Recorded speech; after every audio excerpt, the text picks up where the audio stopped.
اللہم انی اسألک قلبا سلیما، اے اللہ میں تجھ سے سوال کرتا ہوں، مانگتا ہوں ایسا دل جو سلامتی والا ہو، جس کے اندر سلامتی ہو، کسی کے بارے میں کوئی بدخواہی نہ ہو، کسی کے سلسلے میں نفرت نہ ہو، کسی کے سلسلے میں بغض و عداوت نہ ہو، کسی کے لیے حسد اپنے دل میں نہ پالوں۔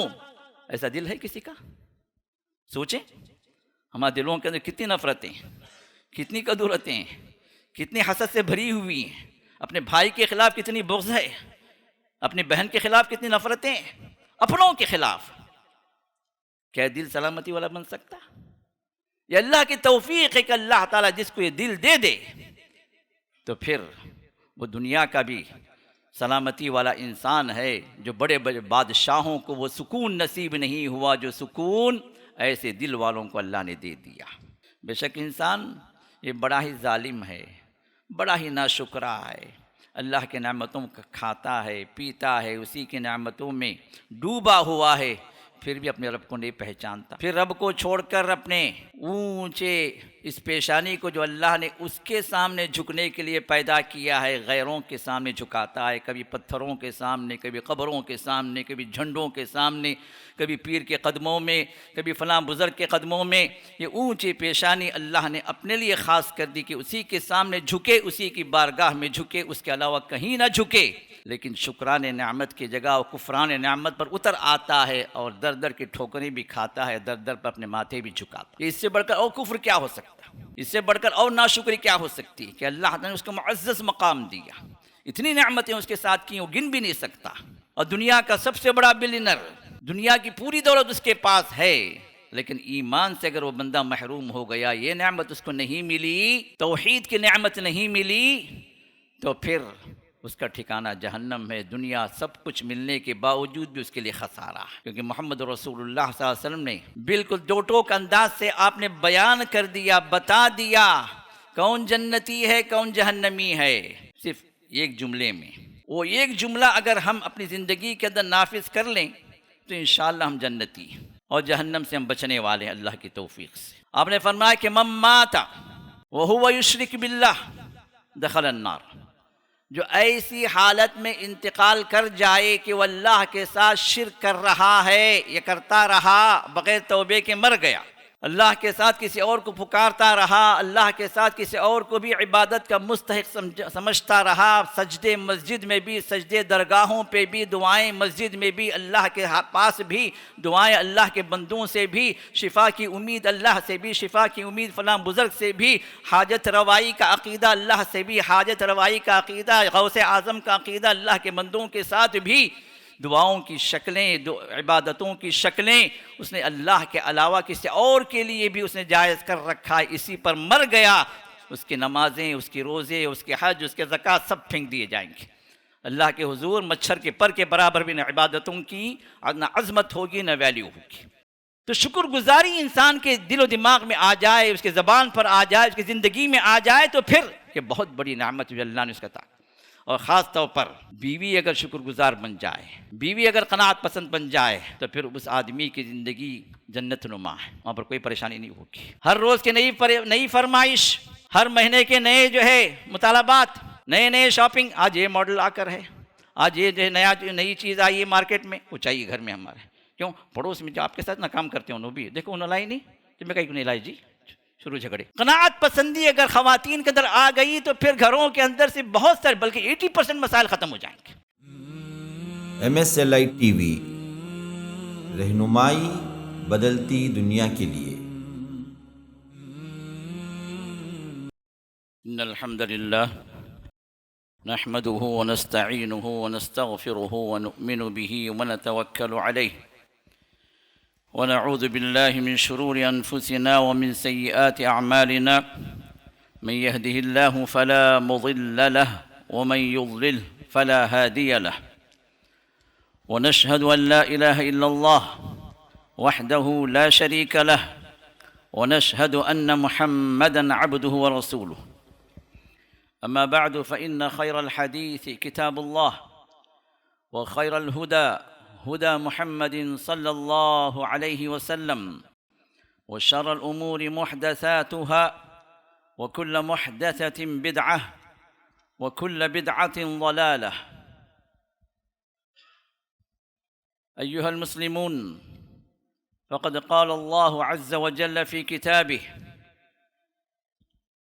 وآتاكم من كل ما سألتموه وإن تعدوا نعمة الله لا تحصوها إن الإنسان لظلوم كفار. ہر قسم کی حمد و ثنا، کبریائی و بڑائی، ہر طرح کی تحمید و تمجید و تقدیس و تسبیح صرف اس اللہ وحدہ لا شریک لہ کے لیے لائق ہے، جس نے ہمیں اور آپ کو اس کائنات میں جب بھیجا تو اپنے لیے بھیجا، اپنی عبادت و اطاعت کے لیے بھیجا، اور اس اطاعت اور عبادت میں رہنے کے لیے اللہ تعالیٰ نے اس کائنات کے اندر بے شمار نعمتوں کو اللہ نے پیدا کیا، جن کو اللہ نے ہمارے لیے مسخر کیا تاکہ ہم اللہ کے ہو جائیں۔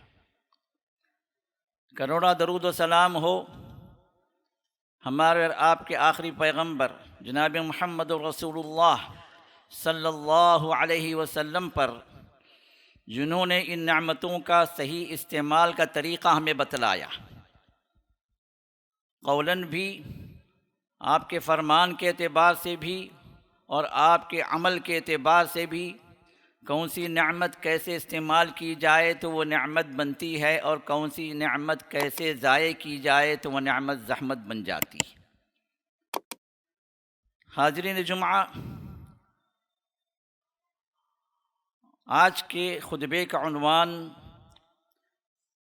وہ نعمتیں جو نہ بکتی ہیں نہ خریدی جا سکتی۔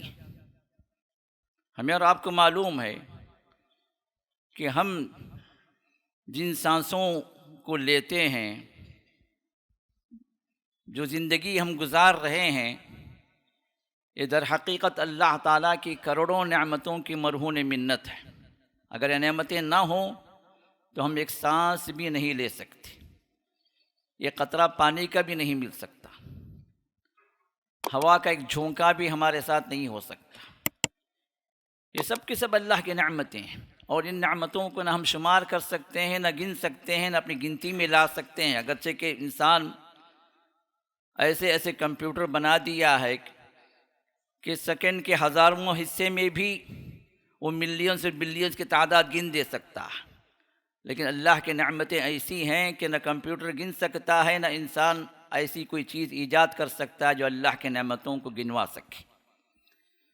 اللہ رب العزت نے ارشاد فرمایا سورۃ ابراہیم میں آیت نمبر 36 میں، فرمایا وَآتَاكُم مِّن كُلِّ مَا سَأَلْتُمُوهُ، اور رب تمہیں وہ سب کچھ عطا کیا ہے جو تم نے اس سے مانگا ہے، اور مانگے بنا بھی وَإِن تَعُدُّوا نِعْمَةَ اللَّهِ، اللہ کے نعمتوں کو تم گننا چاہو، لا تحصوها، تو ان نعمتوں کو تم گن نہیں پاؤ گے۔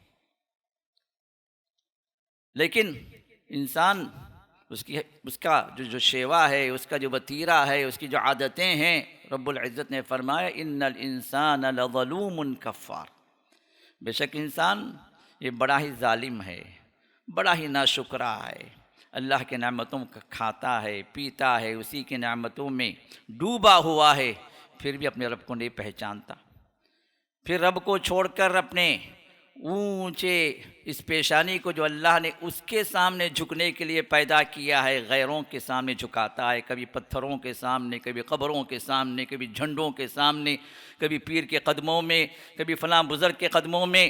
یہ اونچی پیشانی اللہ نے اپنے لیے خاص کر دی کہ اسی کے سامنے جھکے، اسی کی بارگاہ میں جھکے، اس کے علاوہ کہیں نہ جھکے۔ لیکن شکران نعمت کی جگہ وہ کفران نعمت پر اتر آتا ہے، اور در در کی ٹھوکریں بھی کھاتا ہے، در در پر اپنے ماتھے بھی جھکاتا۔ اس سے بڑھ کر اور کفر کیا ہو سکتا؟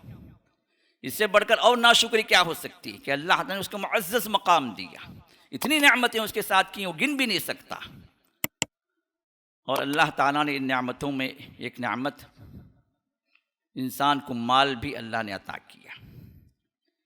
کسی اور مخلوق کو اللہ نے مال نہیں دیا۔ آپ نے کہیں دیکھا کہ جو کوئی گائے کسی دکان سے جا کے کچھ مال دے کر کچھ خریدتی ہو؟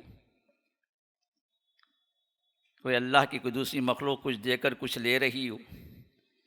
یہ مال کی صفت اللہ تعالیٰ نے انسان کے ساتھ رکھ دی ہے، اور انسان کو اللہ تعالیٰ نے ایک ضرورت کے تحت یہ مال اللہ نے دیا۔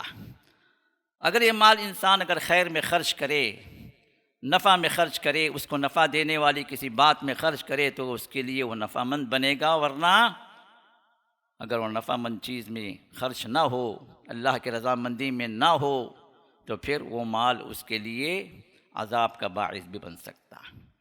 لیکن یہ مال جب اللہ دیتے ہیں انسان کو تو کئی ایک انسان ایسے بھی ہیں جو مالدار لوگ یہ سمجھ جاتے ہیں کہ بھائی ہمارے پاس تو ایسی چیز آ گئی کہ ہم پوری دنیا کو خرید لے سکتے ہیں، دنیا کی ہر چیز ہمارے قدموں میں ہم ڈال لے سکتے ہیں اس مال کے ذریعے سے۔ خاص کر جو لوگ کروڑوں پتی ہیں، ملینر ہیں، بلینرز ہیں، ان کا ایک کانسیپٹ بن جاتا ہے کہ دنیا کی ہر چیز خریدی جا سکتی ہے، کوئی چیز ہم سے محروم نہیں ہو سکتی، ہم کسی نعمت سے ہم پیچھے نہیں رہ سکتے، جبکہ یہ کانسیپٹ ہی غلط ہے۔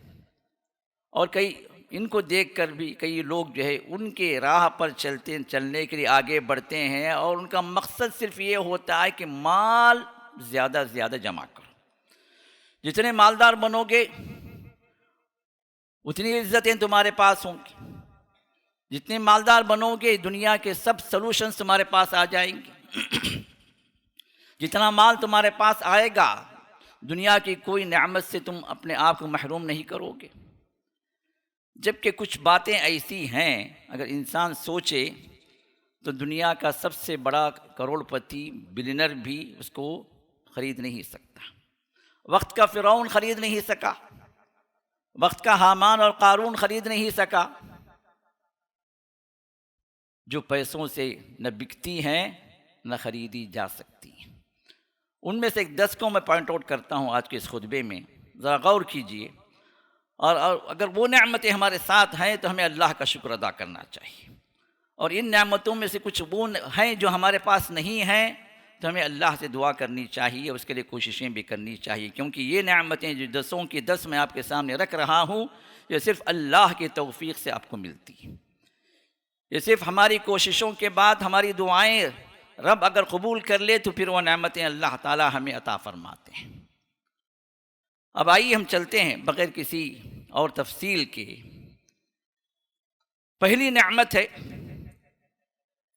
جس سے الحمدللہ ہم میں کا ہر آدمی کچھ نہ کچھ پرسنٹ اس کے پاس اس نعمت کا ہے، اور وہ ہے ایمان اور تقوی۔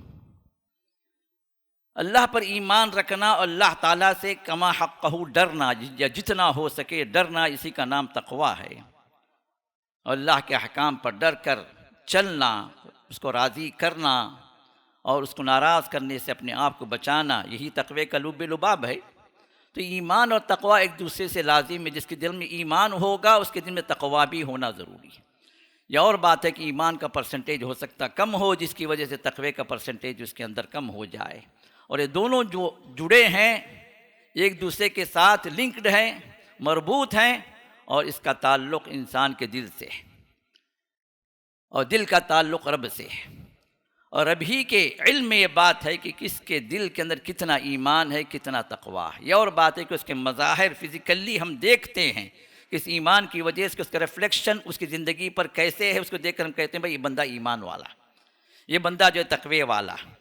اس کے بظاہر اعمال کو دیکھ کر ہم ایک جو ریفلیکشن کے طور پر اس چیز کو ہم لیتے ہیں، بولتے ہیں، لیکن حقیقت کے اعتبار سے اگر دیکھا جائے تو ایمان اور تقوی دونوں کا دونوں رب جانتا ہے، جس کا تعلق انسان کے دل سے ہوتا ہے، اور دل کا حال اللہ بہتر جانتا ہے۔ ان اللہ علیم بذات الصدور، دلوں کے اندر جو کچھ ہے اس کا جاننے والا صرف اور صرف اللہ تعالی۔ اگر ایمان خریدا جا سکتا تو پھر کفار مکہ پیچھے نہیں رہتے، بڑے بڑے سردار تھے، سرداریاں ان کے پاس تھیں، مکے کی پوری دولت انہیں کے پاس تھی، عرب کی دولت ان کے پاس تھی۔ فرعون جیسا طاقتور پورا ملک مصر، وہ خود کہتا تھا پورا ملک مصر میرے قدموں کے تحت ہے، لیکن ایمان کو خرید نہیں سکا، کفر میں ڈوب کر مرا۔ قارون کے خزانے رب العزت فرماتے صرف اس کے خزانے کی چابیوں کو اٹھانے والے لَتَنُوءُ بِالْعُصْبَةِ أُولِي الْقُوَّةِ، بڑے طاقتور تقریباً 10 نوجوان ایسے تھے جو صرف ان کا کام یہی تھا کہ اس کے خزانے کی چابیوں کو اٹھا کر سواریوں پر رکھے۔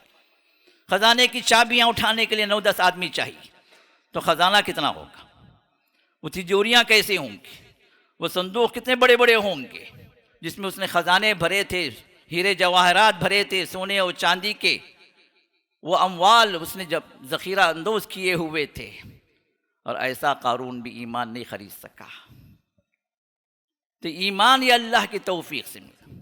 اللہ جس کو چاہے ایمان کی توفیق سے بہرور کرتے ہیں، اور یہ نعمت جس کو مل گئی، دنیا کچھ بھی نہ ملے پھر بھی وہ بندہ سب سے بڑا بلینر ہے، اور دنیا کا سب سے بڑا بلینر، دنیا کی پوری دولت اس کے پاس ہے، لیکن ایمان سے اگر وہ بندہ محروم ہو گیا، یہ نعمت اس کو نہیں ملی، توحید کی نعمت نہیں ملی، تو پھر اس کا ٹھکانہ جہنم ہے۔ دنیا سب کچھ ملنے کے باوجود بھی اس کے لیے خسارہ ہے، کیونکہ محمد رسول اللہ صلی اللہ علیہ وسلم نے بالکل دو ٹوک انداز سے آپ نے بیان کر دیا، بتا دیا کون جنتی ہے کون جہنمی ہے، صرف ایک جملے میں۔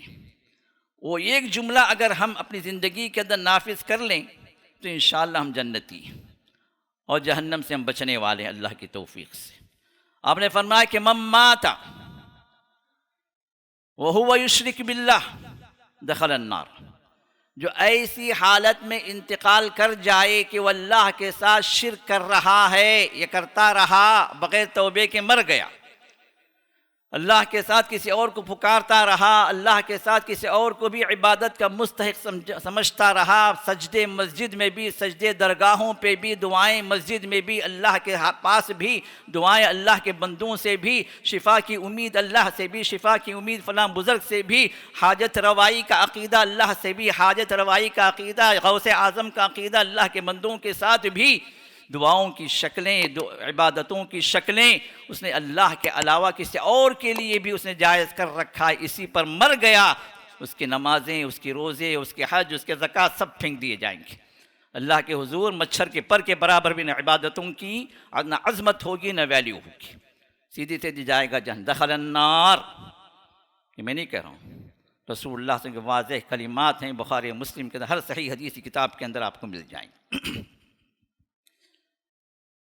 شرک پر اگر مر گیا، ایمان کی توفیق سے محروم ہے وہ، چاہے وہ زبانی طور پر کلمہ 1000 مرتبہ پڑھ لے، توحید کی توفیق سے محروم ہو گیا، تو پھر اس کے لیے جہنم کے علاوہ کوئی اور ٹھکانہ نہیں ہے۔ وَمَن مَّاتَ وَهُوَ لَا يُشْرِكُ بِاللَّهِ شَيْئًا، اور جو ایسی حالت میں انتقال کر جائے کہ وہ اللہ کے ساتھ کسی کو شریک نہیں کر رہا تھا، کرتا بھی تھا، توبہ کر لیا، رجوع کر لیا، آ گیا اللہ تعالیٰ کے ایمان پر اور اس توحید پر جو اللہ چاہتے ہیں،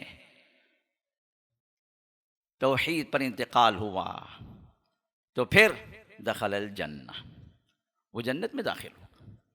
یہ اللہ کے رسول کی گارنٹی ہے، یہ آپ کا فرمان واضح واضح ہے۔ تو معلوم یہ ہوا کہ یہ ایمان کی دولت، تقوی کی دولت صرف انہی کو اللہ نوازتے ہیں جن کو رب چاہتے ہیں، ورنہ دنیا کی کسی دولت سے یہ ایمان اور تقوی خریدا نہیں جا سکتا۔ اگر خریدا جا سکتا تھا تو منافقین بھی تو موجود تھے، بڑے بڑے منافقین تھے، بڑے بڑے تجار تھے، بڑے بڑے مالدار تھے، بظاہر اسلام بھی تو قبول کر لیے تھے، لیکن وہ اسلام ان کا کسی کام کا نہیں، کیونکہ وَلَمَّا يَدْخُلِ الْإِيمَانُ فِي قُلُوبِكُمْ کہ اللہ نے فرمایا کہ تم ایمان والے نہیں ہو، تم بظاہر اسلام لا چکے لیکن ایمان والے نہیں بنے۔ کیوں؟ ایمان تمہارے دلوں میں داخل ہی نہیں ہوا۔ اگر وہ خرید سکتے تو ایمان خرید لیتے، دلوں میں داخل کر لیتے، لیکن نہیں، رب کی توفیق نہیں۔ تو یہ خالص رب کی توفیق ہے، اللہ تعالیٰ اپنے خاص بندوں کو چن لیتے ہیں اپنے ایمان کے لیے، اپنے تقوی کے لیے، اپنے توحید کے لیے، اس کی بلندی کے لیے، اس توحید ہی پر مرنے کے لیے۔ تو توحید کے شیدائی بننا، توحید کو اپنی ساری زندگی میں نافذ کر لینا، اللہ کے علاوہ کسی اور کے سامنے نہ جھکنا، نہ کسی اور دربار میں اپنے ہاتھوں کو اٹھانا، نہ کسی اوروں کے سامنے سجدے کرنا، نہ کسی اوروں کے سامنے کسی اور عبادت کی کوئی قسم کرنا، نہ قربانیاں اللہ کے علاوہ کسی اور کے لیے، نہ نظر و نیاز اللہ کے علاوہ کسی اور کے لیے۔ یہ وہ توفیق ہے جو اللہ اپنے خاص خوش نصیب بندوں کو عطا فرماتے ہیں، اور اللہ تعالیٰ کا شکر ہے کہ جہاں تک بھی ہماری آواز پہنچ رہی ہے، خاص طور پر اس مسجد کے حاضرین، اللہ تعالیٰ نے ان کو اس توفیق سے ہمکنار کیا ہے۔ الحمدللہ الحمدللہ، جس کو بھی اللہ نے اس توفیق میں اللہ نے شامل کیا ہے، وہ اس بات پر اللہ کا شکر گزار بنے کہ اللہ تعالیٰ نے اس کو ہر قسم کی گمراہی سے، ہر قسم کے شرک کی قسموں سے اللہ نے اس کو دور کیا اور توحید پر اللہ لایا ہے۔ اللہ سے دعا ہے کہ اللہ تعالیٰ ہم میں سے ہر ایک کو توحید ہی پر اللہ ہمیں موت دے۔ توفنی مسلمن والحقنی بالصالحین، یوسف علیہ السلام کی دعا اللہ تعالیٰ ہمارے حق میں بھی قبول فرما لے، آمین یا رب العالمین۔ دوسری وہ چیز جو آپ خرید نہیں سکتے، وہ راہ حق کی پیروی کی توفیق۔ انسان کبھی ایمان والا بھی ہو جاتا ہے، اسلام کے اندر بھی داخل ہو جاتا ہے، لیکن حق کی پیروی وہ نہیں کرتا۔ حق سامنے ہوتا ہے لیکن حق جو ہے آنکھیں اس کی بند ہو جاتی ہیں۔ حق سنتا ہے، کانوں کے اندر گویا اس کے اندر سیسا پگھلا دیا جاتا ہے، سن نہیں پاتا۔ حق دیکھتا ہے، دیکھنے اس پر جو ہے نہ ایمان لاتا ہے، نہ جو ہے اس کی پیروی کرنے کی اس کے اندر سوچ بنتی ہے۔ سامنے حق ہونے کے باوجود بھی اپنے باطل افکار، اپنے باطل عقیدے، اپنی پگڑی، اپنا جیب، اپنا پیٹ، اپنی دنیا سامنے ہوتی ہے، جس کی وجہ سے حق کو ٹھکرا دیتا۔ ہو سکتا ہے بظاہر بہت بڑا مولوی ہو، بہت بڑا شیخ ہو، بہت بڑا علامہ ہو، حق سامنے ہے، کتاب و سنت سامنے ہے، لیکن اس کو اختیار کرنے کی توفیق نہیں ہوتی۔ دعا تو ہمیں سکھلائی گئی، ہر رکعت کے اندر ہم جو اس حق کی پیروی کی دعا کرتے ہیں، اہدنا الصراط المستقیم، اے اللہ تمہیں ہدایت دے، رہنمائی کر دے صراط مستقیم کی، اس سیدھی راہ کی جو نبی نے ہمیں بتلائی، جس پر چل کر تیری جنتوں تک ہمیں پہنچنا ہے۔ مع الذین انعم اللہ علیہم من النبیین والصدیقین والشہداء والصالحین، انبیاء کے ساتھ، صدیقین کے ساتھ، شہداء کے ساتھ، نیکوکاروں کے ساتھ جنتوں میں جمع ہونے کے لیے یہی صراط مستقیم ہے۔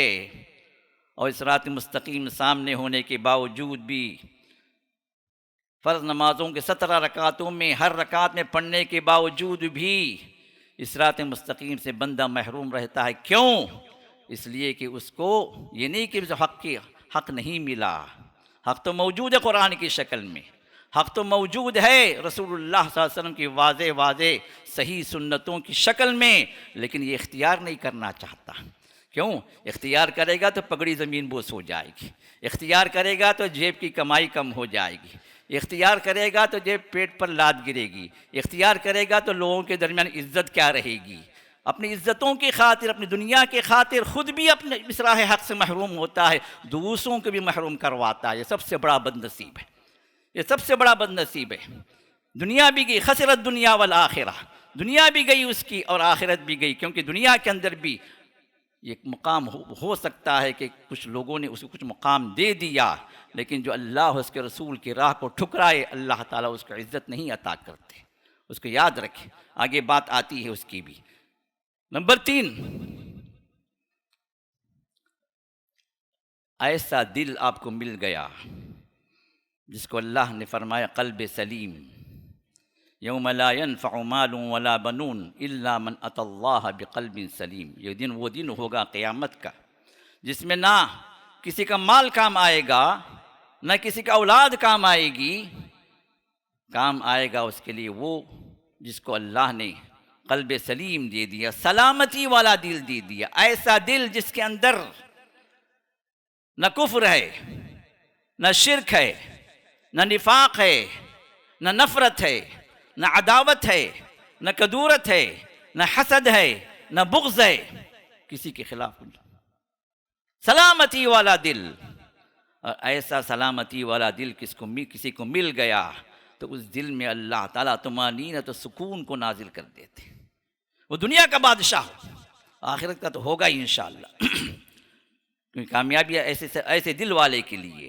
لیکن دنیا کے اندر بھی کوئی اس کی واہ واہ کرے نہ کرے کوئی مسئلہ نہیں، کوئی اس کو بڑھائیں چڑھائیں کوئی مسئلہ نہیں، کوئی اس کو گرا کے بات کریں کوئی مسئلہ نہیں، کوئی اس کو مرتبہ دے نہ دیں، کوئی پوزیشن دے نہ دیں، کوئی اس کی پرواہ کرے نہ کریں، اس کو کوئی پرواہ نہیں. صرف ایک پرواہ ہوتی ہے کہ رب العزت اس کے بارے میں پرواہ کر دے،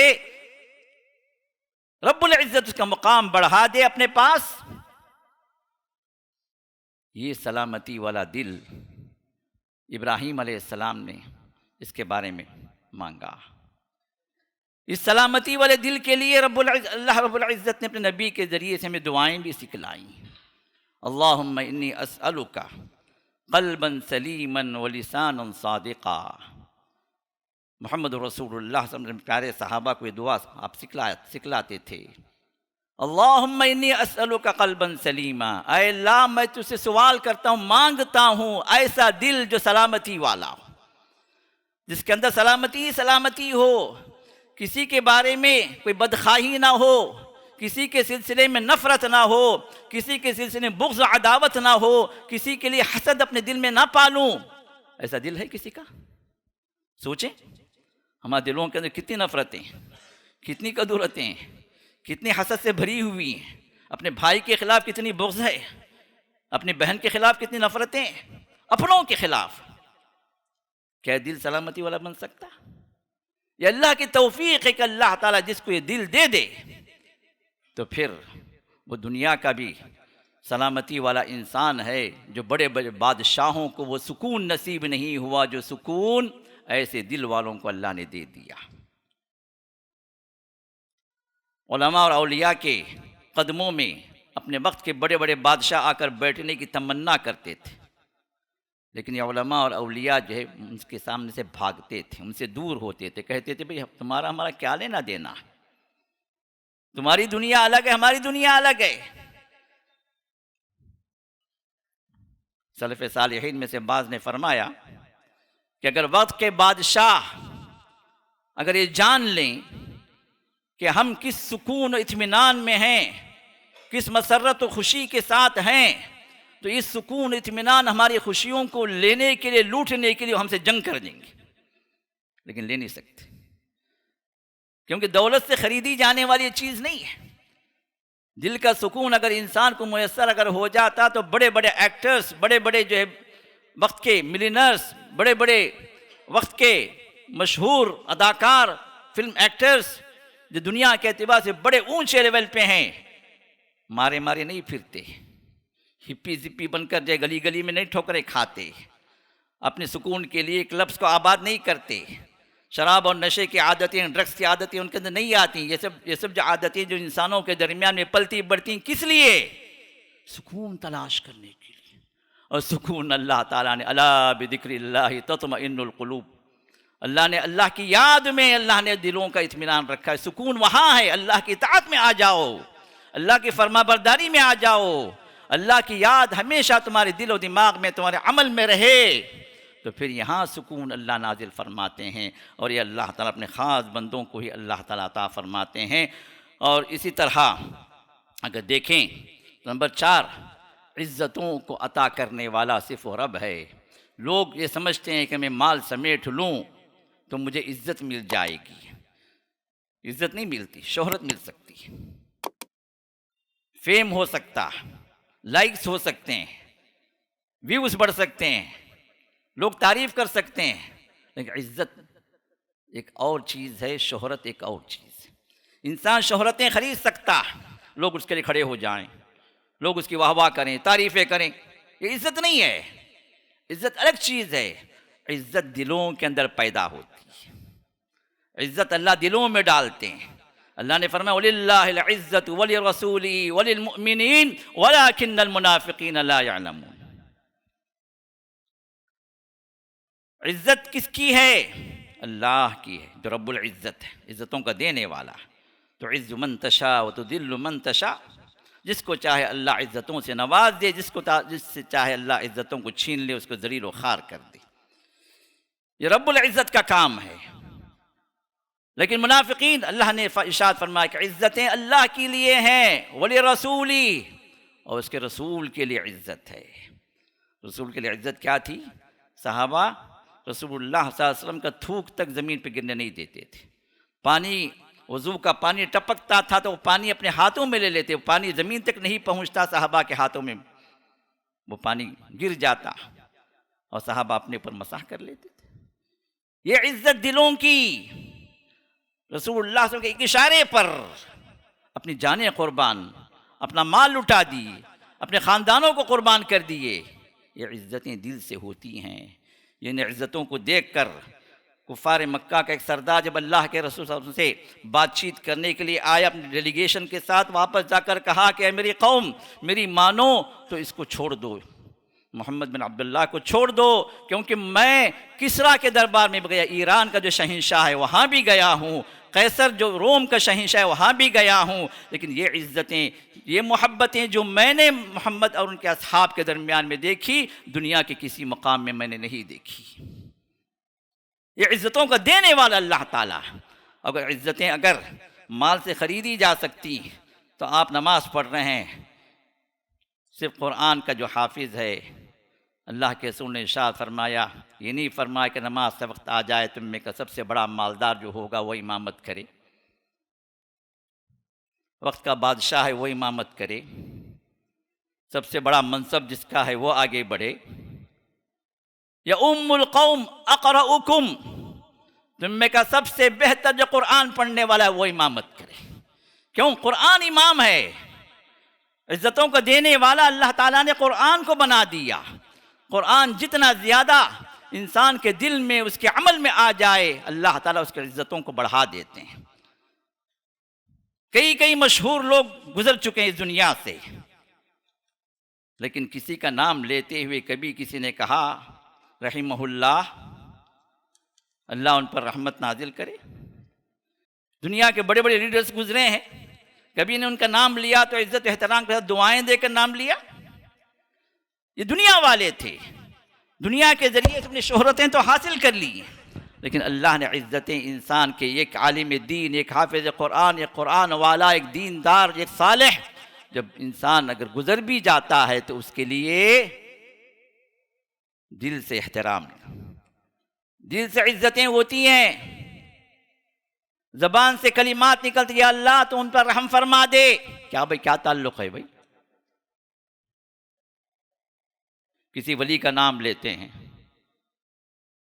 کسی صحابی کا نام لیتے ہیں، کسی بزرگ کا نام لیتے ہیں، تو وہاں پر دعائیہ کلمات خود بخود نکلتے ہیں ہمارے زبانوں سے۔ یہ عزتوں کی نشانیاں، یہ ہے عزت جو اللہ دلوں کے اندر ڈالتے ہیں۔ صدیوں کا فاصلہ ہمارے صحابہ کے درمیان میں، کسی صحابی کی بے عزتی ہمیں برداشت ہے؟ کسی صحابی کو کوئی گالی دے، منہ توڑ دیں گے اس کا ہم، کیوں؟ کیا تعلق ہے؟ یہ عزتیں اللہ نے دلوں میں ڈال دی۔ یہ دلوں کی عزتیں یہ اللہ کی جانب سے ہوتی ہیں۔ اسی طرح نمبر 5، دلوں کے اندر اخلاص آ جائے، ہمارے کاموں میں، ہماری زبانوں میں، ہمارے اقوال میں، ہمارے افعال میں اللہ کے لیے ہم کام کریں۔ آج دنیا پوری کی پوری فیک ہے، میڈیا فیک ہے، جو چیزیں دکھائی جاتی ہیں وہ فیک ہے۔ حقیقت ہو سکتا ہے 5%، 10% اور 90% جو فیک چیزیں بھی دکھائی جاتی ہیں، اسی فیک پر ایمان ہے۔ ایک جھوٹ کو بھی بار بار جب بولا جاتا ہے تو انسان کے دماغ میں، انسان کو اللہ تعالیٰ نے اس کے دماغ کو ایسا بنا دیا کہ وہ بار بار جو چیز سنتا ہے، دیکھتا ہے، اس کو صحیح سمجھنے لگتا۔ اور میڈیا جو گیم کھیل رہی ہے آج دنیا کے اندر، انٹرنیشنل لیول پر، صرف انڈیا کے لیول پر، انٹرنیشنل لیول پر جو چیز چل رہی، یہی فیک میڈیا ہمارے دل و دماغ پر قابض ہے۔ یہ جھوٹ ہے، جو زمانہ، ایسا زمانہ جو اللہ کے رسول صلی اللہ علیہ وسلم نے ارشاد فرمایا کہ وہ زمانہ آئے گا کہ اس کے اندر خائن کو صادق سمجھا جائے گا، جو دھوکے باز ہے اس کو امانت دار سمجھا جائے گا، جو امانت دار ہوگا اس کو دھوکے باز سمجھا جائے گا۔ سنون خداعا، ایسے سال آئیں گے جو دھوکے والے سال ہوں گے، دھوکہ ہی دھوکہ ہوگا شروع سے لے کر آخر تک۔ اور اسی دھوکے کی دنیا میں آج ہمارے کئی ایک احباب نیم اینڈ فیم کے چکر میں، اسٹیٹس کے چکر میں اپنی زندگی گزار رہے ہیں۔ اسٹیٹس مل جائے، لوگوں کے درمیان واہ واہ مل جائے، اندر خالی گھڑا، کچھ بھی نہیں، اندر جھانکے تو کچھ بھی نہیں ہے، اور اوپر سے بہت بڑے جو مالدار بن کر دکھاتے ہیں، بہت بڑے دیندار بن کر دکھاتے ہیں، اندر تقوی کی رمق بھی نہیں ہوتی، اپنے آپ کو بڑے جو ہے اپنی پلیٹ فارم کے ذریعے سے ایسے جو چینل چلاتے ہیں، ایسی باتیں شہرت کے طور پر پھیلاتے ہیں کہ لوگ دھوکہ کھا جاتے ہیں، حقیقت کچھ نہیں۔ یہ وہ چیز ہے جو انسان کو اخلاص سے نکال دیتی ہے۔ صدقہ و خیرات بھی کرتے ہیں، کسی کو دیتے بھی، اب رمضان آ رہا ہے، اب دیکھیں کتنی جگہوں پر زکوٰۃ کے پیکٹ تقسیم کر رہے ہیں، غریب کو دے رہے ہیں۔ بھائی ٹھہرو بھائی، فوٹو پکڑو، ایک امیج لے لو، کس کے لیے؟ سوشل میڈیا پر ڈالنے کے لیے۔ کیوں دیے بھائی؟ نام کے لیے۔ اللہ قبول کرے گا؟ اپنا نام، اس غریب کا نام بدنام، یہ کیا ہے؟ یہ صدقہ ہے؟ یہ صدقہ وبال جان ہے آپ کے لیے، کیونکہ اخلاص نہیں ہے اس کے اندر۔ حد تو یہ ہے کہ لوگ حج کو جاتے ہیں، عمرے کو جاتے ہیں، وہاں پر بھی سیلفیز، وہاں پر بھی طواف کر رہا ہے ایک سیلفی، دعا کر رہا ہے ایک سیلفی، سجدہ بھی کر رہا ہے تو دوسرے سے کہتے بھائی لو بھائی میں سجدہ کر رہا ہوں، کعبۃ اللہ میں سجدہ کیا، کعبے کی دیوار پیچھے آئے تو کھڑے ہو کر وہاں سے ایک سیلفی۔ یہ کیا ہے؟ اب کیا بتانا چاہ رہے ہیں اس سے؟ یہ اخلاص ہے؟ اخلاص تو وہ ہے جو آپ اور رب کے درمیان کا راز ہے، آپ کا عمل صرف اللہ جانتا ہے، اللہ کے لیے آپ نے کیا، اللہ قبول کرے، لیکن یہ آپ پکڑ کے جو اپنے اسٹیٹس میں واٹس ایپ میں لوگوں کو میسیج کرتے ہیں، یہ اس بات کی دلیل ہے کہ آپ نے جو کچھ کیا وہ دنیا والوں کے لیے کیا، اپنے نام کے لیے کیا، اپنے فیم کے لیے کیا۔ اللہ رب العزت کے دربار میں ایک تنکے کے برابر بھی اس کی حیثیت نہیں، اللہ ایسے ہی منہ پہ دے ماریں گے۔ راضی؟ پیسہ بھی خرچ کر رہے ہیں، محنتیں بھی ہو رہی ہیں، اس کے باوجود بھی رب کی بارگاہ میں کوئی ویلیو نہیں ہے۔ کیوں؟ وہاں پر اخلاص نہیں ہے۔ تو اخلاص کے لیے انسان کوشش بھی کرے، دعا بھی کرے، اور اس معاملے میں اللہ سے ڈرے کہ جو کچھ بھی وہ کر رہا ہے وہ محنتیں تو ہو جائیں لیکن اللہ قبول نہ کرے۔ سلف صالحین اللہ کے لیے کام کرتے تھے لیکن اس کے باوجود بھی یخشون ربہم، کہ اپنے رب سے وہ خشیت میں مبتلا ہوتے تھے، ڈر و خوف غالب ہوتا تھا کہیں اللہ ہمارے عمل کو ہم پر دے نہ مار دے، اللہ قبول نہ کرے۔ اللہ کے لیے کرنے کے باوجود بھی ان کا ڈر باقی رہتا تھا، اور آج ہم دنیا کے لیے کرتے ہیں، اس کے بعد دھڑلے سے ہم کہتے ہیں بھائی ہم نے یہ کر دیا، ہم نے یہ کر دیا، اتنے عمرے کر دیے، اتنے جو ہے ہم جو ہے لاکھوں کی ہم جو مال ہم نے خیرات کر دی، اتنے لاکھ کی ہم نے زکوٰۃ نکال دیے ہوں گے، لیکن رب نے قبول کیا ہے کیا؟ اس کا میزان، اس کا بیلنس کیا ہے؟ اس کا معیار کیا ہے؟ ہم خود سمجھ لے سکتے ہیں کہ قبول ہوا نہیں قبول ہوا، لیکن اخلاص کے اعتبار سے اگر انسان یہ پیسہ بھی، رسول اللہ نے فرمایا کہ اتقوا النار ولو بشق تمرہ، اپنے آپ کو آگ سے بچا لو چاہے وہ کھجور کے آدھے پھاگ سے، آدھے کھجور سے، کیونکہ صحابہ کے پاس ایک کھجور بھی نہیں ہوتا تھا، پورا دن گزر جاتا، ایک کھجور بھی نہیں ملتا تھا۔ آپ نے فرمایا کہ ایک کھجور نہیں، آدھا کھجور بھی اگر تم، یہ کھجور ہے آدھا کھا لو، آدھا اللہ کے راہ میں دے دو۔ اللہ اکبر! یہ آدھا کھجور بھی اللہ تعالیٰ تمہارے اخلاص کی برکت سے تم نے اللہ کے لیے دیا ہے، اللہ کو راضی کرنے کے لیے دیا ہے، تو پھر یہ وہ چیز ہے جو اللہ تعالیٰ اس کو ایسے پروان چڑھاتے ہیں، ایسے بڑھاتے ہیں، جیسے تم جو ایک اونٹنی اگر جو بچہ دے دے تو اس بچے سے پیار کے ساتھ اس بچے کی پرورش کرتے ہو، کیونکہ آگے بڑھ کر یہ بچہ جو ہے جب بڑھا ہوگا تو پھر مجھے جو ہے مال و دولت سے نواز دے گا، اس بچے کے ذریعے سے مجھے بہت بڑی جو ہے پروفٹ ہوگی، یہ سمجھ کر جو تم میں کا کوئی آدمی اس کو پروان چڑھاتا ہے تو رب العزت وہ آدھا کھجور اپنے ہاتھ میں لیتے ہیں اور اس کو بڑے پیار سے پروان چڑھاتے ہیں، یہاں تک کہ رب العزت کے نظر میں وہ احد کے پہاڑ کے برابر ہو جاتا۔ اللہ اکبر! یہ اخلاص کی برکت جو آج ہمارے کاموں میں ہمارے دلوں سے غائب ہو گئی ہے۔ ہمیں سوچنا چاہیے کہ جو عمل ہم کر رہے ہیں کیا وہ اللہ کے لیے ہی ہے؟ اگر واقعتاً اللہ کے لیے ہے تو خالص یہ اللہ کی توفیق ہے، ورنہ دنیا تو آج نیم اور فیم کے چکر میں ایسے بہہ گئی ہے، ایسا سیلاب اور طوفان جو چل پڑا ہے کہ ڈوب رہا ہے انسان، برباد ہو رہا ہے انسان، اعمال برباد ہو رہے لیکن اس کو ہوش تک نہیں ہے کہ برباد ہو رہا۔ اللہ حفاظت فرمائے اس فتنے سے۔ اور اسی طرح نمبر 6، دلوں کے اندر سچی محبت کا آ جانا۔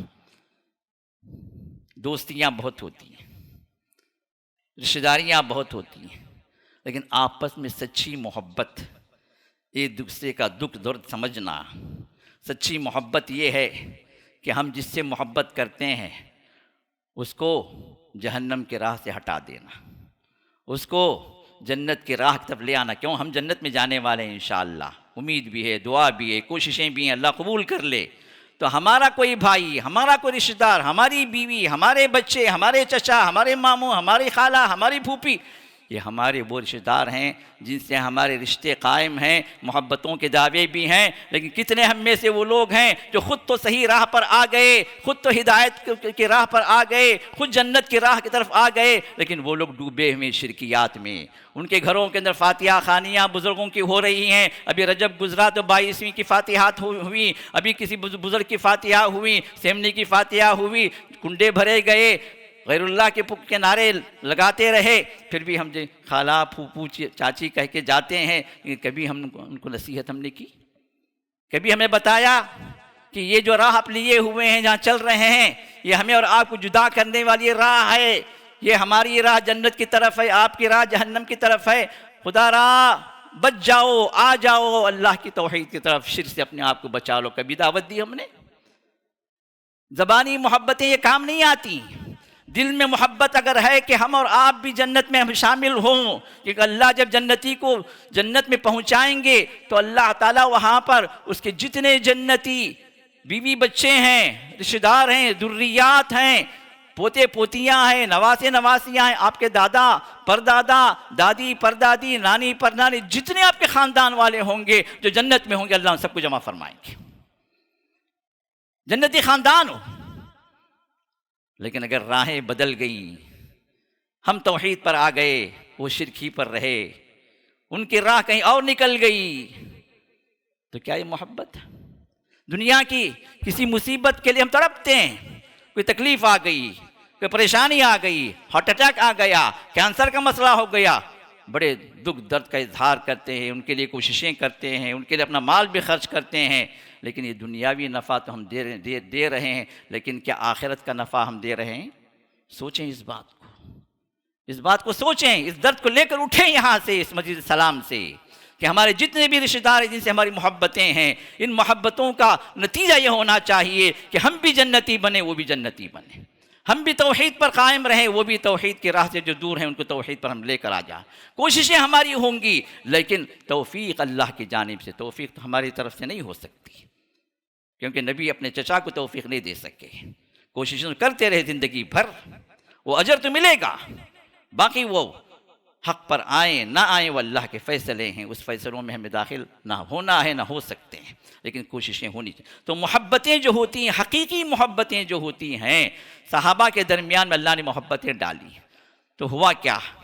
ایک صحابی دوسرے صحابی کا ہاتھ پکڑ کر جنت کی طرف کھینچا، توحید کی طرف کھینچا۔ اللہ نے اس منظر کو اللہ تعالیٰ نے جو ذکر کیا ہے، وَأَلَّفَ بَيْنَ قُلُوبِهِمْ، فرمایا تمہارے دلوں کے درمیان میں الفت و محبت ڈالنے والا کون ہے؟ وہ رب ہے۔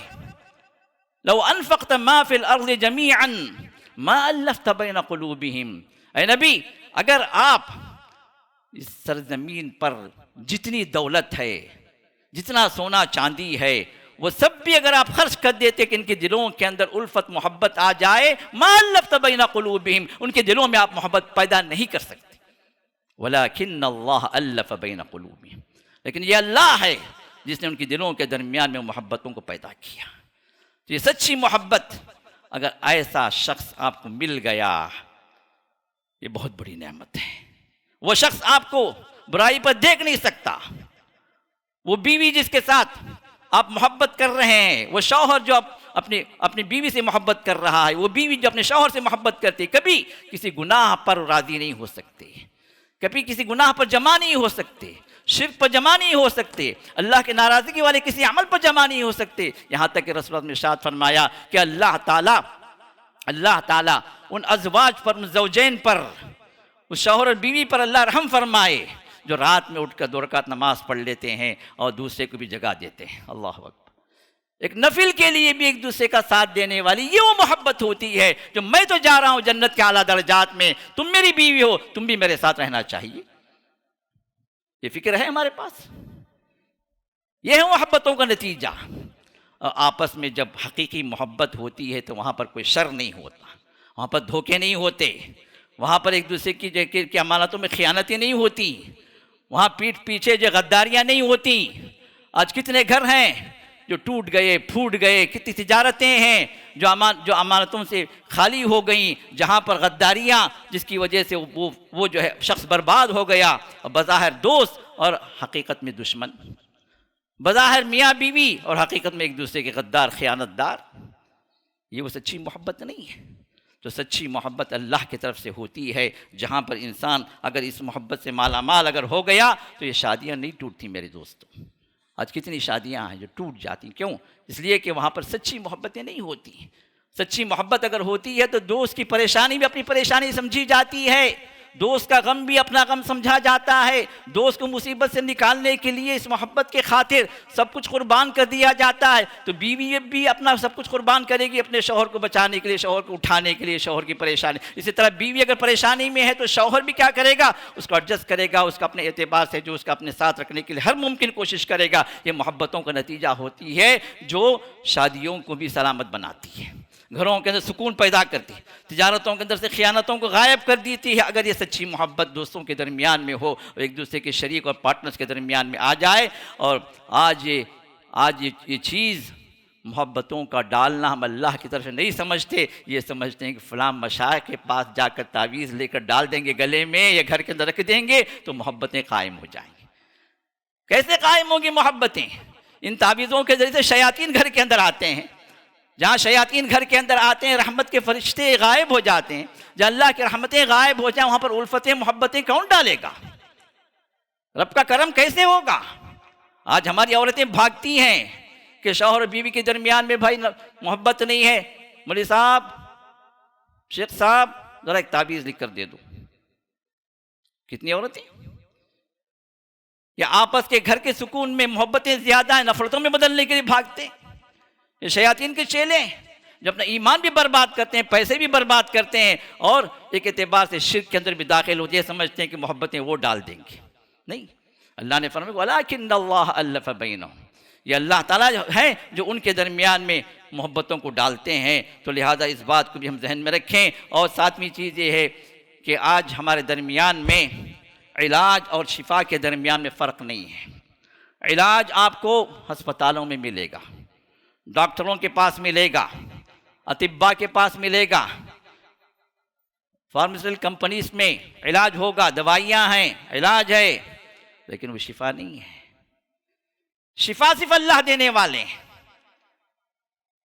آج اگر مالدار سے مالدار آدمی اگر شفا کو خرید لینا چاہے تو کبھی مرے گا نہیں، کبھی بیمار نہیں پڑے گا، کیوں؟ پیسہ تو ہے.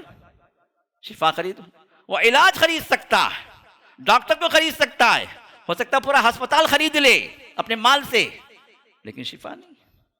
شفا اللہ کا حکم ہے، شفا اللہ ہی دے سکتا ہے. وہ نعمت صرف اللہ کی جانب سے ہوتی ہے. وَإِذَا مَرِضْتُ فَهُوَ يَشْفِينِ. ابراہیم علیہ السلام نے کہا کہ جب میں بیمار ہوتا ہوں تو شفا دینے والا کون ہے؟ صرف وہ رب ہے. اور یہاں پر بھی ہمارے بہت سارے بد نصیب لوگ، بد نصیب بھائی، بد نصیب جو ہے وہ ہمارے اطراف میں رہنے والے لوگ ہیں جو شفا کو بھی قبر کی مٹی سے جوڑ دیتے ہیں. اللہ اکبر، یہ کیسی گمراہیاں پھیلی ہوئی ہیں، ذرا سوچیں. قبر کی مٹی سے شفا. بچہ نہیں بول رہا تو بڑی مسجد کے جو والاجہ مسجد کے اندر جو درگاہ ہے وہاں جا کے چٹانا کرتے، وہ قبر کی مٹی اٹھا کے چٹاتا، نہیں سے بیماری بھی آ جاتی اس سے. مٹی سے، قبر کی مٹی سے شفا ملے، یہ کیسا عقیدہ؟ اگر غیر مسلموں کا عقیدہ ہو تو ہم کہہ سکتے ہیں بھائی وہ لوگ تو ہے ہی مشرک، لیکن تم ایمان والے، اللہ پر یقین رکھنے والے، کلمہ لا الہ الا اللہ کا ایمان رکھنے والے، اقرار کرنے والے، اور شفا کے لیے جا رہے ہیں مردوں کے پاس، قبروں پر، جھنڈوں پر. ہماری ایک عورت بچے کو لے کے جاتے جاتے جو جھنڈا کے پاس جا کے بچے کا سر اسے ٹکراتی کہ وہ جھنڈا اسے برکت دے ڈالے گا، وہ جھنڈا اسے شفا دے ڈالیں گے اس بچے کو. نعوذ باللہ، نعوذ باللہ. یہ کیسی گمراہیاں. پھر بھی ہم مسلمان ہیں. شفا اللہ کی جانب سے ہے. اگر اللہ تعالیٰ چاہے تو 10 پیسے کی دوا میں اللہ شفا دے دے، نہ چاہے تو کروڑوں روپیہ ملینز آف روپیز خرچ کر دے، لیکن شفا نہیں مل سکتی، کیونکہ اللہ کا حکم ہی نہیں ہوا. تو شفا بہت بڑی نعمت ہے اللہ کی جانب سے، اور اس کی دعا بھی ہمیں کرنا چاہیے، کیونکہ شفا دینے والا وہی رب ہے، اسی کا اگر حکم ہو. اور قرآن جو ہے شفا ہے، اس کو یاد رکھیں. ہم نے قرآن کو چھوڑ دیا، قرآن صرف برکتوں کے لیے رہ گئے ہمارے گھروں کے اندر، لیکن حقیقی شفا جو لا علاج بیماریاں ہیں، اس کی شفا بھی اللہ نے اپنے کلام میں رکھی ہیں. قل هو للذین آمنوا ھدی وشفا. رب نے کہا کہ نبی آپ کہیے کہ یہ قرآن ایمان والوں کے لیے ہدایت بھی ہے اور شفا بھی ہے. شفا دل کے امراض کی بھی ہے، روحانی امراض کی بھی ہے، جسمانی امراض کی بھی ہے. تو قرآن سے اپنے آپ کو جوڑیں. لا علاج بیماریاں، خاص کر کینسر ایسا مرض ہے جو آج کے دور کے اندر اتنا سائنس ایڈوانس ہونے کے باوجود بھی کوئی علاج نہیں ہے. صرف یہ کہ اس کو روک سکتے ہیں، پوری طرح مکمل شفا نہیں ہو سکتی اس کے اندر. ایک ڈاکٹروں کا فیصلہ، خاص طور 4th اسٹیج میں اگر آ گیا، فائنل اسٹیج میں آ گیا، بول دیتے چند دن کا مہمان ہے جی، یہ 1 مہینہ ہی جیے گا، اس سے زیادہ گیا، رب یہ ہو گئے، فیصلے یہ کر دیے، بس ایک رب ہی 1 مہینے کا ہی اس کو جو ہے وقت ہے، اتنی زندگی ہے. اگر یہ ہوتے تو اپنی زندگی کی خیر منا لیتے ہیں. بول کے جاتا نہیں، 2 دن میں ڈاکٹر مر جاتا. دوسرے کی جو الٹیمیٹم دے دیا، 1 مہینے کے اندر مر جائے گا، اور خود کی زندگی کا نہیں پتا اس کو. موت و حیات اللہ کے ہاتھ میں، تو شفا بھی اللہ کے ہاتھ میں ہے. وہاں سے اگر حکم اگر ہو گیا تو پھر کینسر کا علاج بھی اللہ نے قرآن میں رکھا، اس کو یاد رکھیں. قرآنی آیات میں اللہ نے وہ شفا رکھی ہے، اور کئی ہزار لوگ الحمدللہ قرآن کے ذریعے سے شفا پا چکے جو کینسر کے آخری اسٹیج میں آ چکے تھے. اللہ تعالیٰ ہم کے ہر ایک آدمی کو اللہ تعالیٰ جو مریض ہے اللہ تعالیٰ اس کو شفا یابی نصیب فرمائے، اور جو لا علاج مرضوں میں جو گھرے ہوئے ہیں اللہ تعالیٰ اپنے قدرت سے، اپنے کلام کی برکت سے اللہ تعالیٰ انہیں شفا نازل فرما دے. آمین یا رب العالمین. نمبر 8، علم نافع. نالج کے اعتبار سے آج کئی لاکھ یونیورسٹیز ہیں، کئی لاکھ جو کالجز ہیں جہاں پر نالج کا بٹوارہ ہو رہا ہے. ہمارے بچے بچیاں ان اسکولز میں، کالجز میں سب جا رہی ہیں، نالج مل رہی ہے، لیکن کیا وہ نالج نفع مند ہے؟ وہ نالج جو ہے کیا وہ ہے جو فائدہ دینے والی ہے، جس سے فائدہ انسان کو پہنچے؟ اور نفع دینے والی نالج سب سے بڑی وہ ہے جس علم کے ذریعے سے انسان اپنے رب کو پہچان لے، جس علم کے ذریعے سے انسان یہ مقصد جان لے کہ دنیا میں کیوں آیا. اگر اس نے اپنے رب کو نہیں پہچانا، رب کے دین کو نہیں پہچانا، اپنے مقصد تخلیق کو نہیں پہنچانا، تو جانور سے بھی بدتر ہے. ہو سکتا ہے اپنی جگہ PhD ہو سکتا ہے اپنی جگہ پر بہت بڑا سائنٹسٹ ہو، نالج لوگ دوسرے سے اس سے لے رہے ہوں، لیکن یہ وہ بد نصیب بندہ ہے جس نے اپنے رب کو نہیں پہچانا. یہ بد نصیب بندہ ہے جو اللہ رب العزت کے کلام میں اس کو جاہل کہا گیا. رب نے فرمایا سورۃ الزمر کے اندر، قُلْ أَفَغَيْرَ اللَّهِ تَأْمُرُونِّي أَعْبُدُ أَيُّهَا الْجَاهِلُونَ. اے جاہلو، کیا تم لوگ مجھے اللہ کو چھوڑ کر کسی اور کی عبادت کرنے کا حکم دے رہے ہو؟ جو دنیا کا سب سے بڑا سائنٹسٹ، دنیا کا سب سے بڑا فلاسفر، دنیا کا سب سے بڑا عالم، اگر وہ غیر اللہ کی عبادت کر رہا ہے، اگر اس نے رب کو نہیں پہچانا، رب کے آگے جھکنا اس نے سیکھا نہیں، اور رب کی اطاعت میں وہ آیا نہیں، تو اللہ فرماتے ہیں کہ یہ جاہل ہے. کیوں؟ اس نے اپنے رب کی معرفت حاصل نہیں کی. یہ دنیا کی جتنی یونیورسٹیز ہیں، اگر وہاں پر رب کون ہے یہ بتایا جائے، وہاں پر رب کو کیسے پایا جائے یہ بتایا جائے، رب کیسے راضی ہوتا ہے کن اعمال کے ذریعے سے یہ بتایا جائے، تم کیوں پیدا ہوئے ہو اگر یہ بتایا جاتا ہے، تو پھر یہ علم وہ ہوگا جو علم نافع بنے گا. یہ نفع دینے والا علم ہے، ورنہ پھر وہ علم کیا ہے؟ دنیا بنانے والا علم. لیکن دنیا بنانے والا علم اگر دین سے منسلک کر دیا جائے، وہاں پر رب کی پہچان بتا دی جائے، تو پھر وہ علم آپ کو نفع دینے والا بنے گا، جس کے ذریعے سے آپ کو کامیابی اللہ عطا فرمائیں گے دنیا میں بھی اور آخرت میں بھی. اور رسول اللہ صلی اللہ علیہ وسلم نے ہمیں یہ دعا سکھلائی، اللہم انی اسألک علما نافعا. اے اللہ نفع دینے والا علم، اے اللہ تو مجھے عطا فرما. اور وَأَعُوذُ بِكَ مِنْ عِلْمٍ لَا يَنْفَعُ. آپ پناہ مانگتے تھے، اے اللہ میں تیری پناہ چاہتا ہوں، بچنا چاہتا ہوں ایسے علم سے جو نفع نہ دے۔ علم تو ہے لیکن نفع نہیں دے گا تو پھر وہ علم وبال جان بنے گا، کیونکہ اللہ نے عقل دی ہے، صلاحیت دی ہے، علم سے بھی نوازا، پھر بھی رب کو نہیں پہچانا، پھر بھی نہیں معلوم کریٹر کون ہے، پھر بھی نہیں معلوم کریٹر کا مقصد کیا ہے پیدا کرنے کا، پھر بھی نہیں معلوم وہ کس راہ پہ ہمیں چلانا چاہتا ہے، پھر تمہارے اور جانوروں میں فرق کیا رہے گا؟ بلکہ جانور تم سے اچھے ہیں، کیونکہ جانور تو پہچانتے اپنے رب کو، جانور تو پہچانتے کس نے پیدا کیا۔ کسی جانور نے اپنی زندگی میں کبھی شرک نہیں کیا، اس کو یاد رکھیں۔ دنیا کی 18,000 مخلوق بتایا جاتا ہے، ان 18,000 میں سے اگر شرک کرنے والا کوئی ہے تو ایک انسان ایک جن ہے، باقی 18,000 میں سے 2 کم کر دیں، یہ پوری جو مخلوق ہے جو ہزاروں کی تعداد میں، یہ سب موحدین ہیں، انہوں نے کبھی نہ شرک کیا نہ شرک کو جانا۔ ایک انسان ہے، ایک جن ہے جو رب کا نافرمان بن کر اللہ کے ساتھ شریک کرتا ہے، اپنے آپ کو کہتا ہے کہ میں بہت بڑا جو نالجبل پرسن ہوں، میں بہت بڑا جو فلاسفر ہوں، بہت بڑا سائنٹسٹ ہوں، بہت بڑا عالم ہوں، لیکن اس کو یہ تک نہیں پتا کہ کس کے سامنے جھکنا ہے، تیرا رب کون ہے۔ تو اللہ نے فرمایا ایسے ہی لوگ، یہ لوگ جاہل ہیں جو علم کا دعویٰ کرتے ہیں، تو رب کی نظر میں وہ بندہ جو علم میں نافع نہ سیکھے، نفع دینے والا علم حاصل نہ کرے، وہ رب کی نظر میں وہ جاہل ہے۔ اور نمبر 9 نیک نامی، نیک نامی مرنے کے بعد بھی نیک نامی ہو، مرنے کے بعد بھی لوگ جو اس کو احترام کے ساتھ دعاؤں کے ساتھ یاد کریں، یہ بھی رب کی جانب سے نعمت ہے، وہ انسان خود نہیں کما سکتا، شہرت ہو سکتی ہے، نیک نامی الگ چیز ہے۔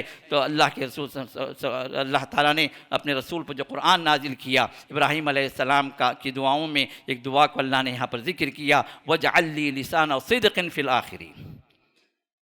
دعا کریں، ہمیں اور آپ کی دعا کریں، اللہم اجعل لی لسان صدق فی الآخرین، اے اللہ میرے بعد والوں میں بھی میرے نام کو روشن کر، مجھے نیک نام بنا، لوگ احترام کے ساتھ۔ آج ابراہیم علیہ السلام کی اس دعا کی برکت یہ ہے کہ ہم ان کو جو ہے ذکر کرتے ہیں تو ابو الانبیاء، انبیاء کے باپ ہیں، کیونکہ ان کے بعد اللہ تعالیٰ نے اس دعا کی برکت سے نبوت کا سلسلہ اللہ نے ان کے خاندان میں مقصور کر دیا۔ جتنے نبی آئے ابراہیم علیہ السلام کے بعد وہ سب آپ کے خاندان میں آئے۔ لیکن چھوٹی سی دعا رب نے کیسے جو قبول کیا، کیسے جو سسٹم بنا دیا، کوئی نبی بھی آپ کے خاندان کے باہر نہیں آیا۔ میں یہ نہیں کہہ رہا کہ آپ بھی دعا کریں آپ کے بعد انبیاء بنیں گے، یہ نہیں کہہ رہا ہوں میں، لیکن یہ ہے کہ اللہ تعالیٰ صالحین پیدا کریں گے انشاءاللہ، جو آپ کے لیے دعائیں کریں گے، آپ کے اولاد میں اللہ تعالیٰ ایسی نیک نامی اللہ تعالیٰ بنا دیں گے آپ کی کہ جو آپ کے لیے خیر و برکت ہوگی۔ اس نمبر 10 یہ ہے قناعت پسندی۔ اللہ جو قناعت پسندی کیا ہے؟ جو نعمتیں اللہ نے آپ کو دی اس پر الحمدللہ، اللہ نے بہت دیا۔ کیوں؟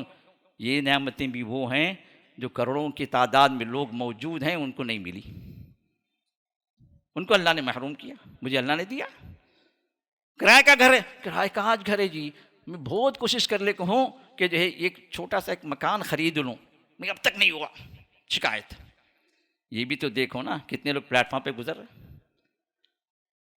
خود ان کی زندگی نہیں، ان کے ماں باپ کی زندگی اور اس کے بعد ان کے اولاد کی زندگی وہی پلیٹ فارم پہ دیکھ رہے، چھت نہیں ہے، بارشوں میں بھیگ رہے ہیں، موسم گرما کے اندر گرمی بھی ان کے جسموں پہ گزر رہی ہے، چھت نہیں ہے، کھانے کے محتاج ہے، دانے کے، وہ بھی تو اللہ کی مخلوق ہے نا۔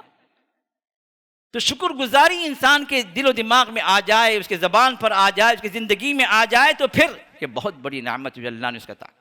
اور خاص طور پر بیوی اگر شکر گزار بن جائے، بیوی اگر قناعت پسند بن جائے تو پھر اس آدمی کی زندگی جنت نما ہے، وہاں پر کوئی پریشانی نہیں ہوگی۔ ہر روز کے نئی فرمائش، ہر مہینے کے نئے جو ہے مطالبات، نئے شاپنگ، آج یہ ماڈل آ کر ہے، آج یہ جو ہے نئی چیز آئی ہے مارکیٹ میں، وہ چاہیے گھر میں ہمارے۔ کیوں؟ پڑوس میں جو آپ کے ساتھ نہ کام کرتے ہیں انہوں بھی دیکھو، انہوں لائی نہیں تو میں کہیں نہیں لائی جی، شروع جھگڑے۔ قناعت پسندی اگر خواتین کے اندر آ گئی تو پھر گھروں کے اندر سے بہت سارے بلکہ 80% مسائل ختم ہو جائیں گے، کیونکہ اللہ نے جو دیا الحمدللہ شکر ہے۔ جو قناعت پسند بیوی ہوگی وہ اپنے شوہر کو حرام کی طرف نہیں لے جائے گی، حلال پر اکتفا کرے گی۔ حرام کے اگر 1,00,000 روپے بھی ہیں اور حلال کے 1,000 روپے ہیں، وہ 1,000 محبوب ہوں گے اس عورت کو اس 1,00,000 سے۔ کیوں؟ یہ حلال کے ہیں، وہ حرام کے ہیں۔ سلف صالحین میں سے بہت ساری خواتین ایسی بھی گزری ہیں جو اپنے شوہر جب کمانے کے لیے نکلتے تھے تو کہتے تھے اے بچے کے ابا، میرے بچے کے ابا، کیونکہ نام لینا ان کے پاس عیب تھا، اے میرے بچے کے ابا، آپ جا رہے ہیں کمانے کے لیے، اگر ایک لقمہ بھی حلال کا مل جائے تو الحمدللہ لے آئیے گھر، لیکن حرام کا لقمہ اگر ہے تو ہم 3 دن 4 دن بھی ہم بھوکے رہ جائیں گے، لیکن ہمیں نہیں چاہیے۔ یہ ہے آج ہماری عورتوں میں، ہمارے گھروں کے اندر اگر یہ قناعت اگر آ گئی تو پھر جو ہے دنیا بھی سکون سے گزرے گی اور آخرت میں بھی رب بڑے بڑے درجے، بڑے بڑے مراتب وہ رب عطا کرے گا۔ اسی طرح رسول اللہ صلی اللہ علیہ وسلم ایک دعا سکھاتے تھے قناعت کے لیے، اللہم قنعنی بما رزقتنی، اللہم قنعنی بما رزقتنی، اے اللہ تو نے مجھے جو کچھ نعمتیں عطا کی ہیں، اے اللہ تو اس پر مجھے قناعت دے دے، یعنی مجھے کانٹینٹ جو چیز جو ہوتی ہے نا، طمأنینت، سکون، اطمینان، اسی پر راضی ہوں میں، اسی پر شکر گزاری پر کا جو ہے رویہ میں اختیار کر رہا ہوں، یہ چیز دل کے اندر آ جائے تو پھر حرص، ہوس، حسد، دوسرے کا مال ہڑپ کرنا، دوسرے کو دھوکہ دینا، خیانتیں کرنا، جتنی چیزیں چل رہی ہیں یہ سب اپنی جگہ ختم ہو جائیں گی، کیونکہ بندہ اللہ کی ان نعمتوں پر شکر گزار ہے۔ آپ کے نصیب میں جو نعمتیں اللہ نے آپ کو دی ہیں وہ کوئی اور نہیں لے سکتا، کسی اور کے نصیب میں جو نعمتیں اللہ نے اس کو دی ہیں وہ آپ چھین نہیں سکتے۔ یہ وہ چیز ہے جو قناعت انسان کے دل کو بڑھاتی ہے، اس کے لیے رسول اللہ دعا بھی سکھلائی ہے۔ تو یہ وہ چیزیں ہیں جو ہمیں رب سے مانگنی ہے، یہ مال سے نہیں خریدی جا سکتی، یہ کہیں بکتی نہیں، یہ کہیں جو ہے کسی سپر مارکیٹ میں کسی مال کے اندر آپ پا نہیں سکتے۔ یہ وہ چیزیں ہیں جو رب العزت کی جانب سے ہمیں اور آپ کو عطا کی گئی ہیں۔ ہو سکتا ہے کسی کے پاس کم ہو سکتا ہے کسی کے پاس زیادہ ہو، جس کے پاس پوری ہو وہ اللہ کا شکر ادا کریں، جس کے پاس کچھ کم ہے تو اللہ کا شکر ادا کرنے کے ساتھ ساتھ دعاؤں میں اپنے آپ کو مصروف کریں کہ یہ چیزیں اگر مل گئیں تو انشاءاللہ ہماری دنیا بھی جو ہے اللہ سکون اطمینان کے ساتھ اور عافیت کے ساتھ، خوشیوں کے ساتھ، مسرتوں کے ساتھ اللہ گزار دیں گی، اور آخرت میں بھی اللہ تعالیٰ ہمیں جنتوں میں بلند درجات اللہ عطا فرمائیں گے۔ اللہ تعالیٰ سے یہی دعا ہے ہماری کہ اللہ تعالیٰ ہمیں زندگی بھی دنیا کی پرسکون بنا دے، خوشیوں والی بنا دے، مسرتوں والی بنا دے، بیماریوں سے دور بنا دے، پریشانیوں سے دور بنا دے، قرضوں سے دور بنا دے، اور ہر طرح کی عافیت اللہ ہم سب کو نواز دے، آمین یا رب العالمین۔ اور جنتوں میں بھی اللہ ہم سب کو جمع فرمائے، آمین یا رب العالمین۔ بارک اللہ لنا ولکم فی القرآن العظیم ونفعنا وإیاکم بالآیات والذکر الحکیم۔ الحمد لله على إحسانه والشكر له على توفيقه وامتنانه، وأشهد أن لا إله إلا الله وحده لا شريك له تعظيما لشأنه، وأشهد أن محمدا عبده ورسوله الداعي إلى رضوانه، صلى الله وسلم عليه وعلى آله وصحبه وإخوانه وسلم عليه تسليما كثيرا كثيرا. إن الله وملائكته يصلون على النبي يا أيها الذين آمنوا صلوا عليه وسلموا تسليما. اللهم صل على محمد وعلى آل محمد كما صليت على إبراهيم وعلى آل إبراهيم إنك حميد مجيد، وبارك على محمد وعلى آل محمد كما باركت على إبراهيم وعلى آل إبراهيم إنك حميد مجيد. اللهم أعز الإسلام والمسلمين وأذل الشرك والمشركين ودمر أعداء الدين واحم حوزة الإسلام يا أرحم الراحمين. إن الله يأمر بالعدل والإحسان وإيتاء ذي القربى وينهى عن الفحشاء والمنكر والبغي يعظكم لعلكم تذكرون. اذكروا الله يذكركم وادعوه يستجب لكم ولذكر الله تعالى أكبر والله يعلم ما تصنعون. وأقيموا الصلاة.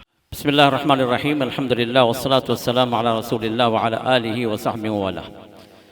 محمد رسول اللہ صلی اللہ علیہ وسلم کی بشارت ہمارے سامنے موجود ہے. من بنا للہ مسجدا بنى اللہ لہ بیتا فی الجنہ، جس نے اللہ کی خاطر ایک مسجد کو بنا دیا، اللہ تعالیٰ اس کے لیے جنت میں ایک محل کے ضامن ہے. ایک محل اللہ تعالیٰ اس کے لیے خصوصی اس عوض میں کہ اس نے مسجد میں حصہ لیا یا مسجد بنایا یا مسجد کے لیے تعاون کیا، اس کے لیے اللہ تعالیٰ ایک خصوصی محل اللہ نے وعدہ کیا. الحمدللہ یہ خوشخبری آپ کے سامنے رکھنا میں ضروری بھی سمجھتا ہوں، اور مجھے خود بھی مسرت ہے کہ ایک دیرینہ ہماری آرزو پوری ہو رہی ہے کہ اس مسجد کے افتتاح کے بعد سے اس بات کی ضرورت محسوس کی جاتی رہی کہ اس مسجد جو تنگ جگہ ہے تو جگہ تھوڑی اور بڑھ جائے، کہ مسجد وسیع ہو جائے. اور میرے بھائی جاوید رحمہ اللہ ان کی بھی خواہش تھی کہ اس مسجد کی توسیع کی جائے، اور اس کے لیے انہوں نے جو ساتھ والی جو جگہ ہے اس کے لیے کوششیں بھی انہوں نے کی، لیکن الحمدللہ یہ بازو والی جو جگہ ہے 1200 اسکوائر فیٹ کی ہے، اس کی ڈیل ہو چکی ہے الحمدللہ۔ یہ انشاءاللہ ہم مسجد میں شامل کریں گے، توسیع کریں گے انشاءاللہ باذن اللہ، اور 1,45,00,000 پہ ڈیل ہوئی ہے۔ 2 مہینے کا وقفہ ہے ہمارے پاس میں، عید کے بعد، رمضان کی عید کے بعد یہ انشاءاللہ رجسٹریشن رہے گا۔ اللہ کی ذات سے امید ہے کہ اللہ تعالیٰ نے ہمیں یہاں تک پہنچایا ہے، تو آگے یہ مرحلہ بھی اللہ تعالیٰ طے کر دیں گے۔ تو آپ سے پہلی چیز ہے کہ ہم آپ کو خوشخبری دے رہے ہیں کہ مسجد کی توسیع انشاءاللہ عمل میں آئے گی۔ اور ایک بات یہ بھی یاد رکھیں، دوسرے عام مساجد میں اور اس مسجد میں فرق یہ ہے کہ ہمارے اطراف میں جو مسجدیں ہیں تقریباً وہ مسجدیں ہیں جہاں پر شرکیات ہیں، بدعات ہیں، خرافات ہیں، صحیح سنت پر قائم نہیں ہیں، لیکن یہ مسجد جو قائم ہوئی ہے وہ اللہ کی توحید کو بلند کرنے کے لیے اور محمد رسول اللہ کی صحیح سنتیں اس میں ادا ہوں، یہاں سے سنتیں پھیلیں، سنتوں کی روشنی پورے عالم میں پھیلے، یہ جو ہے ہمارا اصل مقصد ہے۔ تو دوسری بات یہ ہے کہ آپ سے تعاون کی اپیل ہے کہ جو کوئی بھی اس مسجد کی توسیع میں حصہ لینا چاہے، اپنے وسعت کے اعتبار سے وہ اپنے مال کو حقیر نہ سمجھے۔ چھوٹا سا اماؤنٹ بھی ہے وہ آپ کے لیے چھوٹا ہوگا، لیکن اللہ کی نظر میں آپ کے اخلاص کے اعتبار سے اور اس نیک کام کے اعتبار سے بہت بڑا اماؤنٹ اللہ تعالیٰ، اس چھوٹے اماؤنٹ کو اللہ تعالیٰ بڑا کر دیتے ہیں۔ ایک کھجور بھی آپ دیتے ہیں، 1 روپیہ بھی دیتے ہیں، تو اللہ تعالیٰ اس اخلاص کی برکت سے ایک پہاڑ کے برابر اللہ اجر دیتے ہیں۔ یہ اللہ تعالیٰ کا وعدہ ہے۔ تو لہٰذا اس معاملے میں ہم میں کا ہر آدمی کوشش کریں، آپ خود کچھ نہیں کر سکتے تو ان لوگوں تک لے جائیں بات کو جو اس معاملے میں مدد کر سکتے، جو غنی ہیں، جن کو اللہ نے مال دیا ہے، جو صاحب ثروت ہیں، آپ ان تک اس مسئلے کو لے جائیں، ان تک فارورڈ کریں تاکہ وہ لوگ آگے بڑھ کر پہلا مرحلہ یہ جو ہے ہم زمین خرید لیں گے انشاءاللہ، رجسٹریشن ہو جائے گا، پھر اس کے بعد انشاءاللہ تعمیر کا مرحلہ شروع ہوگا۔ اللہ جزاک خیر دے، بارک اللہ فیکم۔